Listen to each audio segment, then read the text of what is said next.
The sun was just beginning to rise over Los Angeles, painting the sky in soft shades of orange and pink. The city streets were still quiet, with only a few early risers starting their day. Steam rose from manholes, creating a mysterious morning mist that danced between the buildings. On this particular morning, a police officer named Thompson was starting his shift. He'd been on the force for 15 years, and in all those years, he'd developed certain habits, some good, some not so good. His patrol car rolled slowly down the street, his eyes scanning everything and everyone with what he called professional vigilance. Meanwhile, across town, Vin Diesel was enjoying a rare moment of normalcy. Away from movie sets and red carpets, he pulled on a simple gray hoodie and some comfortable jeans. Today wasn't about being a celebrity, it was about an important meeting that could help change young lives. But first, coffee. The local coffee shop, Morning Brew, was a neighborhood favorite. It had that perfect mix of modern convenience and old-school charm, with mismatched chairs and the rich aroma of freshly ground beans filling the air. The barista behind the counter was already preparing for the morning rush, wiping down surfaces and arranging pastries in the display case. When Diesel walked in, he looked nothing like his on-screen persona. No fancy cars, no designer suits, just a regular guy in need of caffeine. He stood in line like everyone else, checking his phone and thinking about his upcoming meeting. The few other customers barely glanced his way, each lost in their own morning routines. Officer Thompson pulled his patrol car into a parking spot across the street from the coffee shop. He watched people coming and going, a habit formed from years on the job. When he saw Diesel enter the shop, something made him sit up straighter. He couldn't explain why, but the man in the hoodie caught his attention. Inside, Diesel stepped up to the counter with a friendly smile. "Large black coffee, please," he said in his distinctive deep voice.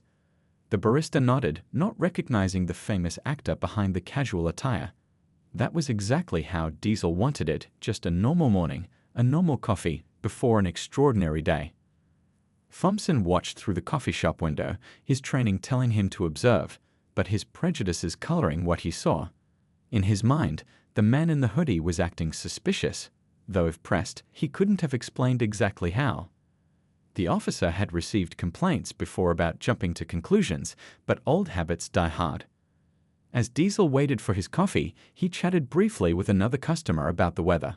His easy demeanor and warm laugh filled the small space, creating a moment of connection between strangers.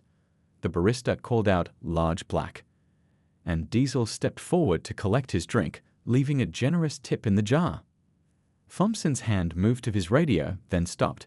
He told himself he was just doing his job, just being cautious. But deep down, a voice whispered that maybe, just maybe, he was making assumptions he shouldn't be making. He pushed the thought away and continued watching as Diesel prepared to leave the shop. The actor took a sip of his coffee, savoring the rich flavor. He had no idea that his simple morning routine was about to take an unexpected turn. Outside, Officer Thompson was already opening his car door, his decision made. The quiet morning was about to become anything but quiet. As Diesel pushed open the coffee shop door, the bell above it chimed softly. The cool morning air hit his face, refreshing after the warm interior. He turned left, heading toward his parked car, completely unaware that his every move was being watched and judged by someone who saw not a person, but a stereotype. The stage was set for a confrontation that would change both men's lives forever. But in this moment, it was just a morning in Los Angeles, ordinary, peaceful, and full of possibility. The morning peace shattered the moment Officer Thompson stepped out of his patrol car. His footsteps were heavy on the pavement as he approached the coffee shop, his eyes fixed on Diesel, who was now walking toward his own vehicle, coffee in hand, lost in thought about his upcoming meeting. "Hey, you! Stop right there!" Thompson's voice cut through the quiet morning air like a knife. Several people on the street turned to look, sensing something was wrong. Diesel paused mid-step, turning slowly to face the officer. His expression showed genuine confusion. "Good morning, officer. Is there a problem?" he asked politely, his deep voice calm and measured. Thompson moved closer, his hand resting on his belt. "I need to see some identification," he demanded, his tone leaving no room for argument. "Of course," Diesel replied, reaching slowly for his wallet. "May I ask what this is about?" The officer's jaw tightened. Just show me your ID. His eyes darted around, scanning the area as if expecting trouble, though the only movement came from curious onlookers who had stopped to watch. As Diesel pulled out his wallet, he couldn't help but notice how other pedestrians were being ignored by the officer. A businessman in a suit walked by without a second glance. A jogger passed on the other side of the street, headphones in, completely unbothered. Yet here he was, being singled out for simply buying coffee. "Here you go," Diesel said, handing over his driver's license. He kept his movements slow and deliberate, knowing from experience how these situations could escalate quickly. Thompson snatched the ID, studying it with an intensity that seemed excessive for a routine check. His eyes widened slightly when he saw the name, but his demeanor didn't soften. If anything, he became more aggressive. "What are you doing in this neighborhood?" Thompson demanded, still holding onto the license. "I'm here for a meeting," Diesel answered truthfully. "Is there some law against buying coffee before a meeting?" The question seemed to irritate Thompson further. "Don't get smart with me," he snapped. "Put your hands where I can see them." Diesel raised his hands slightly, still holding his coffee cup. "Officer, I'm just trying to understand what's happening here. Have I done something wrong?" By now, several people had stopped to watch the scene unfold. A young woman pulled out her phone and began recording. An elderly man shook his head disapprovingly. A mother hurried her child past, whispering, "Don't stare." Thompson noticed the growing audience and seemed to become more agitated. "I said hands where I can see them," he shouted, reaching out suddenly and grabbing Diesel's arm with unnecessary force. The coffee cup slipped from Diesel's grip, spilling hot liquid across the sidewalk. The actor winced, but didn't resist. Years of training in martial arts had taught him control, and he knew that fighting back, even in self-defense, would only make things worse. "Officer, please," Diesel said, his voice still remarkably calm. "I'm not resisting. I'm cooperating. Can you please tell me what this is about?" "You match a description," Thompson said vaguely, tightening his grip. "What description?" Diesel asked. "Of what? When? Where?" The officer couldn't answer. He hadn't thought that far ahead. In truth, there was no description, no crime, no reason for this stop other than his own assumptions and prejudices. More phones came out. More people started recording. The situation was spiraling, and Thompson could feel it. But instead of backing down, he doubled down on his actions. "Turn around and put your hands behind your back," he ordered. "Officer, I haven't done anything wrong," Diesel protested, but his voice remained respectful. "I'm happy to cooperate, but I need to know why I'm being detained." Thompson's face reddened. He wasn't used to being questioned. "Are you refusing to comply?" he asked, his free hand moving toward his belt where his taser was holstered. The crowd gasped. Someone called out, "He's not doing anything wrong." Another voice added, "We're recording everything." Diesel took a deep breath, recognizing the dangerous turn this encounter was taking. He knew that one wrong move could lead to tragedy. "I'm not refusing," he said carefully. "I'm asking for clarification. That's my right." The tension in the air was thick enough to cut. Thompson's hand hovered near his taser, Diesel stood perfectly still, and dozens of cameras captured every second. What had started as a simple coffee run had transformed into a powder keg of injustice, ready to explode. Little did Officer Thompson know that his next move would change not just his day, but his entire life. The situation on the sidewalk was becoming more intense by the second. Officer Thompson still had a firm grip on Diesel's arm, and his other hand remained dangerously close to his taser. The crowd of onlookers had grown larger, forming a semicircle around the two men. "I'm going to ask you one more time," Thompson said through gritted teeth. "Turn around and put your hands behind your back." Diesel remained calm, though anyone watching closely could see the tension in his shoulders. "Officer, I understand you're doing your job, but I have the right to know why I'm being detained. What description do I match? What crime am I suspected of committing?" The questions seemed to anger Thompson even more. In truth, he couldn't answer them because there were no answers.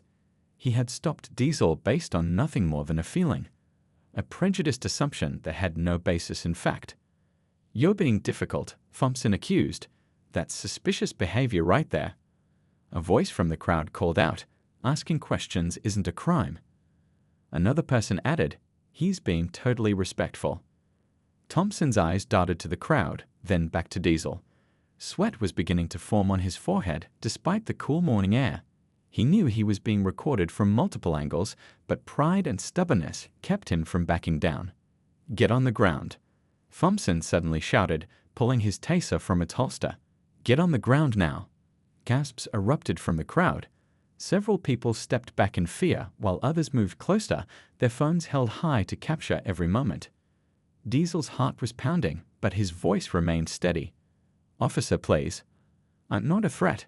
I'm not resisting. I'm just asking for an explanation." An older woman in the crowd spoke up. "Officer, that's Vin Diesel.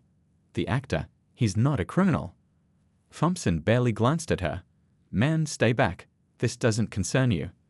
But the woman's words had an effect on the crowd. Murmurs spread quickly. "Is that really him? Oh my God, it is. Why is he treating Vin Diesel like this?" Thompson either didn't hear or chose to ignore the growing recognition. He raised the taser, pointing it directly at Diesel's chest. "Last warning." On the ground. Diesel slowly raised his hands higher, showing his palms. Okay, I'm complying. Just please, don't shoot." He began to lower himself to one knee, moving with deliberate slowness to avoid any sudden movements that might startle the officer. The crowd was in an uproar. "This is wrong," someone shouted. "He didn't do anything." Another voice called out, "We need to call someone. This isn't right." A young man stepped forward slightly.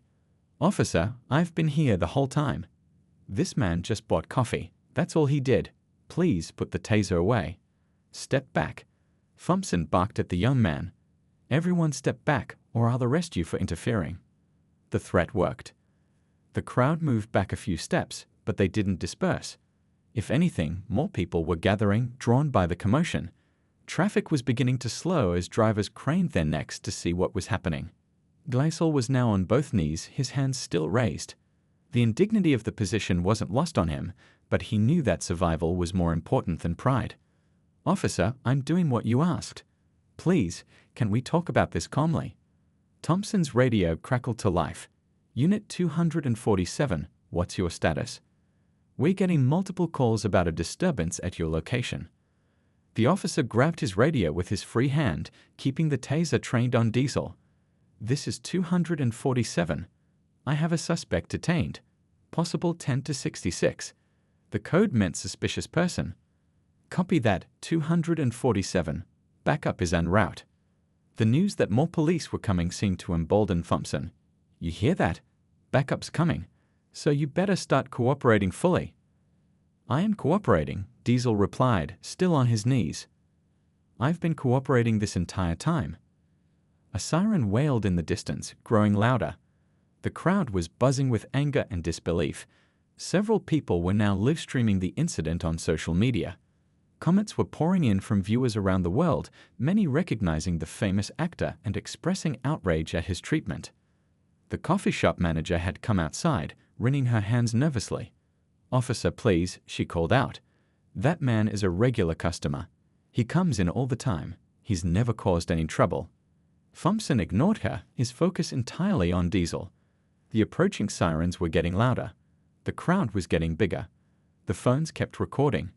And on the ground, one of Hollywood's biggest stars knelt in humiliation, waiting for a resolution to a situation that should never have begun. What no one knew was that the approaching vehicles weren't just police cars. Something else was coming, something that would turn this entire situation on its head. The sound of approaching sirens grew louder, but something was different. These weren't the typical police sirens everyone was used to hearing. The pitch was different, more urgent, more authoritative. Suddenly, 3 identical black SUVs with tinted windows came speeding around the corner, their tires screeching as they pulled up to the scene. The vehicles hadn't even fully stopped when the doors flew open. Men and women in dark suits and sunglasses emerged with military precision. They moved with purpose, creating a protective circle around the area where Diesel was still kneeling. Officer Thompson's eyes widened in confusion. These weren't his fellow police officers. These were federal agents, and not just any federal agents. Secret Service. "Everyone stay where you are." A commanding voice rang out. The lead agent, a tall man with graying temples, flashed his badge. Agent Johnson, United States Secret Service. Officer, lower your weapon immediately. Thompson's hand wavered, the taser still pointed at Diesel. This is my suspect. I'm detaining him. Lower your weapon now. Agent Johnson repeated, his voice leaving no room for negotiation. This man is under federal protection. The crowd gasped collectively. Whispers of Secret Service and federal protection rippled through the onlookers. Phones that had been recording the incident now captured this dramatic turn of events. Thompson finally lowered his taser, confusion written all over his face. Federal protection? But he was acting suspicious. Agent Johnson stepped forward, helping Diesel to his feet. Mr. Diesel, are you all right, sir? Diesel nodded, brushing off his knees. I'm fine, Agent Johnson. Thank you for your timely arrival. Thompson's face had gone pale. Wait, this is really Vin Diesel, the actor? Another agent, a woman with short blonde hair, approached Thompson. Officer, do you have any idea who you've been threatening? Mr. Diesel isn't just an actor. He's currently serving as a special envoy for the Federal Youth Outreach Program. He has temporary Secret Service protection due to credible threats against his life. The color drained completely from Thompson's face as the reality of the situation hit him. He had been pointing a taser at someone under federal protection, someone who was actually working to help communities. Agent Johnson turned to address the crowd. Folks, everything is under control. Please give us some space. Then, turning back to Thompson, his voice became stern. Officer, I need your badge number and your supervisor's contact information. Now. Thompson's hands shook as he provided the information. The crowd was buzzing with excitement and vindication. Many were still recording, capturing the officer's humiliation and the dramatic arrival of the Secret Service. Diesel, ever gracious, addressed Agent Johnson. I appreciate your intervention, but let's handle this professionally. The officer was doing what he thought was right, even if his judgment was misguided. A police supervisor arrived on the scene, having been called by dispatch. His face showed immediate concern when he saw the Secret Service vehicles and agents. What's going on here? He asked, then noticed Diesel. Oh no. Agent Johnson briefed the supervisor quickly and efficiently. Your officer detained and threatened a federally protected individual without cause. Mr. Diesel was here for a scheduled meeting with the mayor and federal officials about youth violence prevention. He stopped for coffee and was accosted by your officer. The supervisor turned to Thompson, anger and disappointment evident in his expression. Officer Thompson, hand over your badge and gun. You're suspended pending a full investigation. Thompson's shoulders slumped as he complied. The crowd cheered, but Diesel raised his hand for quiet. Please, everyone. This isn't about punishment. It's about learning and growing. We all make mistakes. Agent Johnson nodded approvingly at Diesel's words. Mr. Diesel, we need to get you to your meeting. The mayor and the federal delegation are waiting. As they prepared to leave, Diesel turned to the crowd. Thank you all for your concern and for documenting this. It's important that we see these moments, not to shame anyone, but to understand how we can do better as a society. The Secret Service agents escorted Diesel to one of the SUVs. As they drove away, the crowd remained, discussing what they had witnessed. Thompson stood alone, his supervisor beside him, facing the consequences of his actions. What had started as a routine morning had become a viral moment that would spark conversations across the nation. The question now was, what would happen next? Would this be just another incident forgotten in a few days, or would it lead to real change? The black SUVs disappeared around the corner, leaving behind a crowd of witnesses, a suspended officer, and a story that was far from over. Inside the sleek black SUV, Diesel sat quietly for a moment, processing what had just happened. Agent Johnson sat beside him, speaking into his earpiece to coordinate their arrival at City Hall.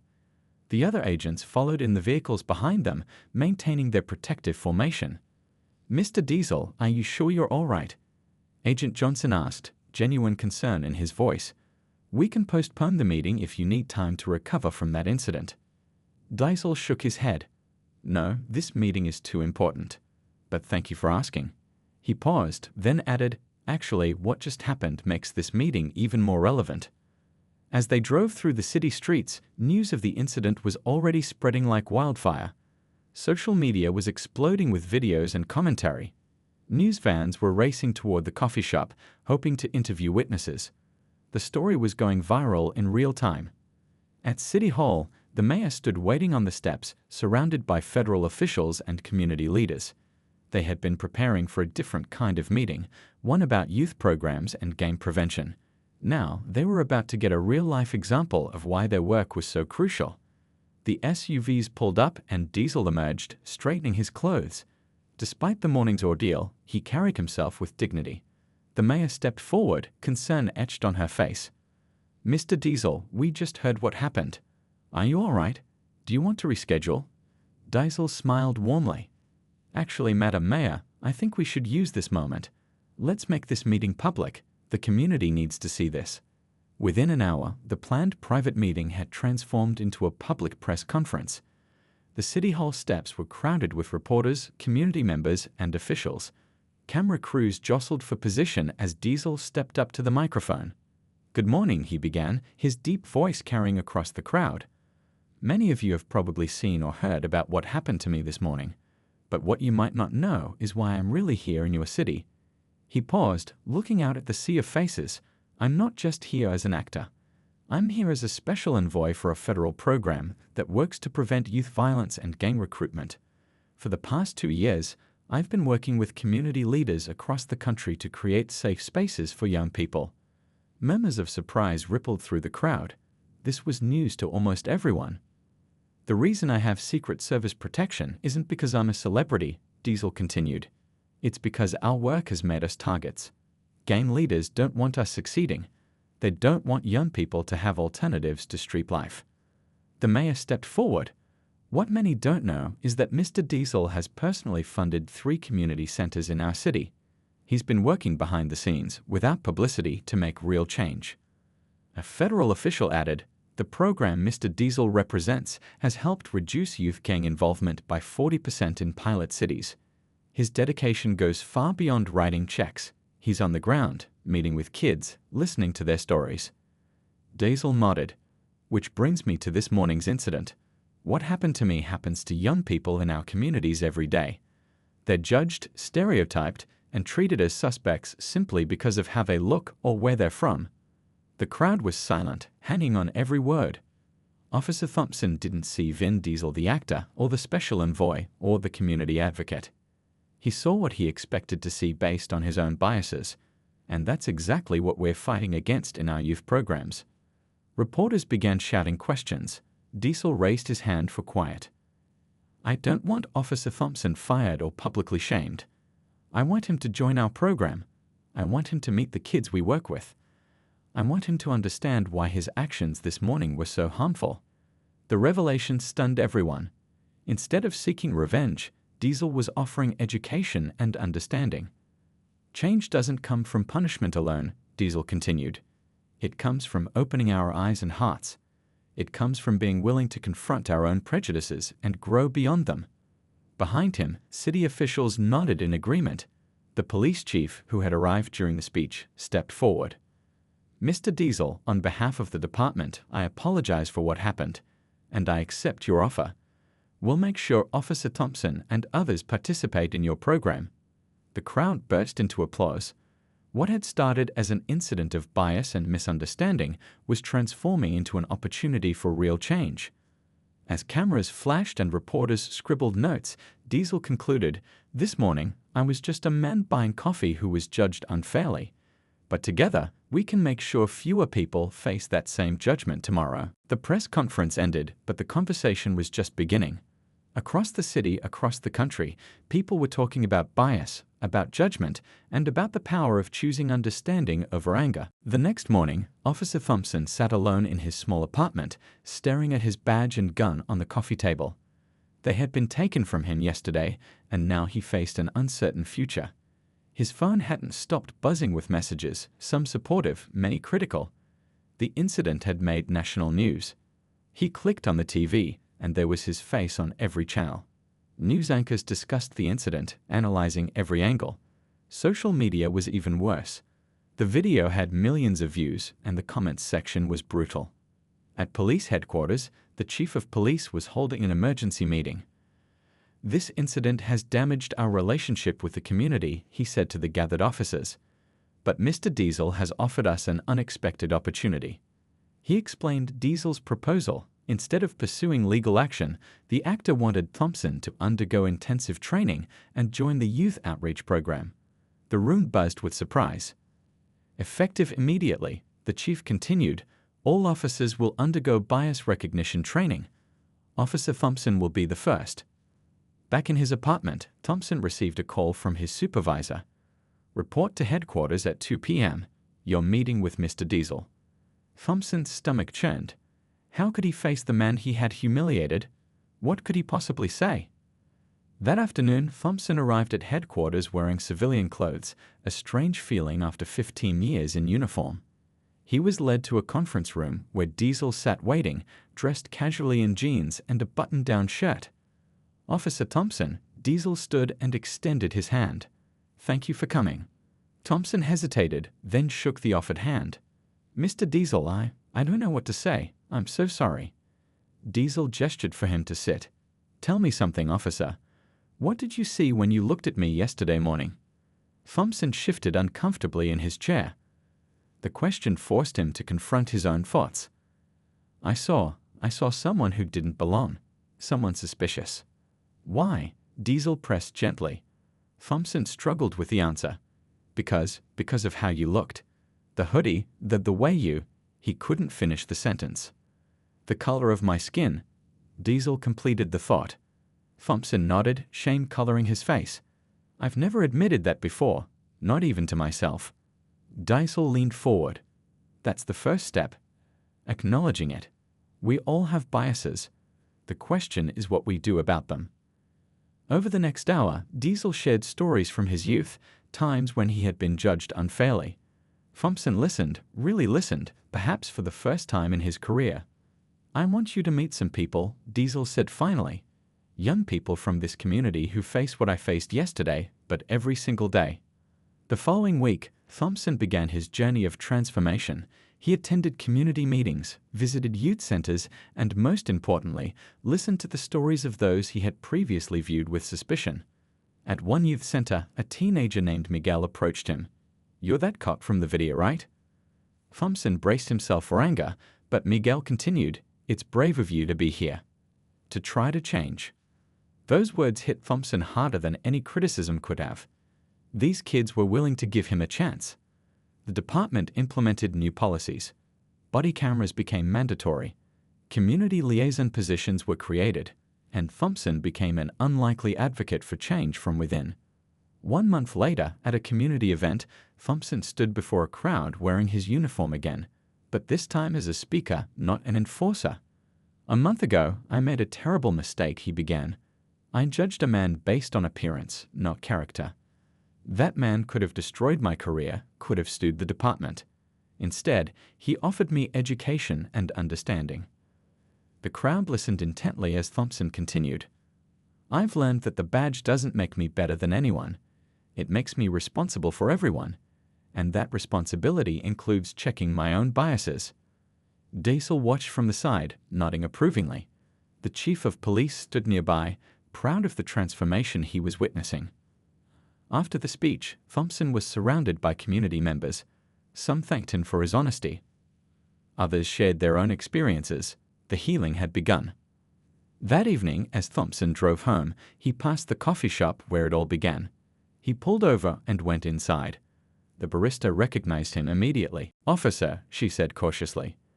"Just Thompson now," he replied. "I'm off duty. Could I get a large black coffee?" As he waited for his order, Thompson reflected on how much had changed. A month ago, he saw threats everywhere. Now, he saw people, complex, diverse, worthy of respect. The barista handed him his coffee. "On the house," she said with a small smile. "Thank you for what you said today. My brother was at that community meeting." Thompson nodded gratefully.